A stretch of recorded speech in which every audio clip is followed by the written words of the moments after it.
પોરબંદરમાં જૂના ફુવારા હાર્મની ઓફિસ તરફથી બાંગ્લાદેશી નાગરિક ઝડપાયો।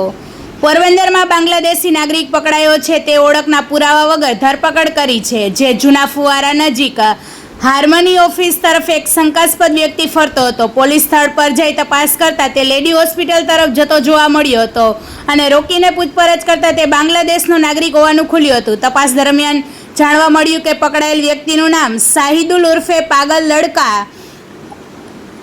જિલ્લો રંગપુર બાંગ્લાદેશનો છે અને મહત્વની બાબત એ છે કે તેની પાસે પાસપોર્ટ, વિઝા, આધાર કાર્ડ કે ઓળખનો કોઈ પુરાવો મળ્યો નહોતો। તેને એસઓજી ઓફિસ ખાતે લાવી પૂછપરછ કરતા પરંતુ અત્યાર સુધીમાં કોઈ શંકાસ્પદ પ્રવૃત્તિ જણાઈ નથી। હાલ તેને કમલાબાગ પોલીસ સ્ટેશનમાં નજરકેદમાં રાખવામાં આવ્યો છે। રિપોર્ટર સિદ્ધાર્થ બુદ્ધદેવ, પોરબંદર। વધુ સમાચાર જોવા માટે અમારી યુટ્યુબ ચેનલને સબસ્ક્રાઇબ કરો અને અમારા ફેસબુક પેજ અને ઇન્સ્ટાગ્રામ પેજને ફોલો કરો।